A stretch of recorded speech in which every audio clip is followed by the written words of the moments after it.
Et stop, tu roules sur le boulevard BD, cet album est fait pour toi. Les Schtroumpfs, tome 42, Les Schtroumpfs et la cape magique. La nuit dernière, effrayé par des ombres monstrueuses qui n'étaient en fait qu'une blague organisée par deux compatriotes, le Schtroumpf peureux s'est réfugié dans la remise du laboratoire du Grand Schtroumpf, parti en voyage chez l'enchanteur Omnibus. Dans la fraîche cabane, il trouve dans une malle une cape dans laquelle il s'enveloppe. Le lendemain, à son réveil, il n'a plus peur de rien et se révèle même intrépide.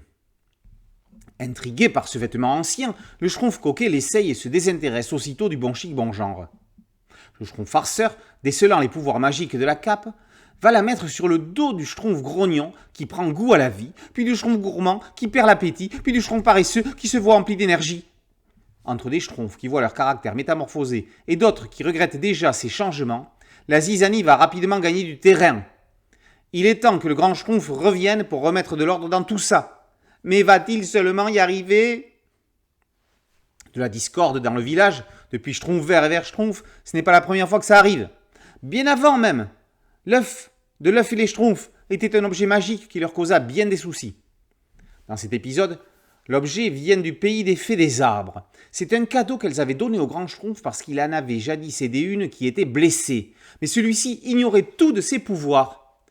C'est donc chez elle que le patriarche, accompagné de la Schtroumpfette, va devoir aller chercher la solution au problème une fois qu'il sera revenu de chez l'enchanteur.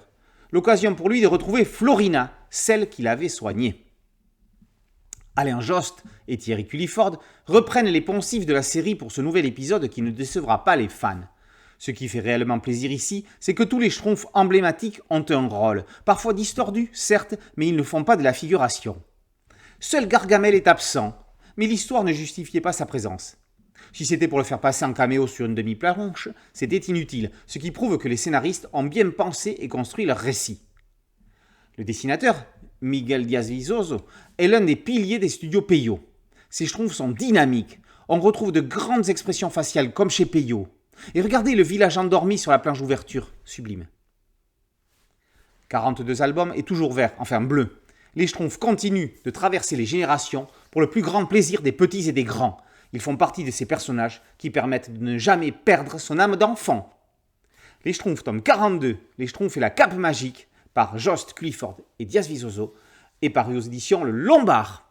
Boulevard BD, c'est un podcast audio, une chaîne YouTube et un site dédié. Merci de liker, de partager et de vous abonner. A très bientôt sur Boulevard BD. Ciao.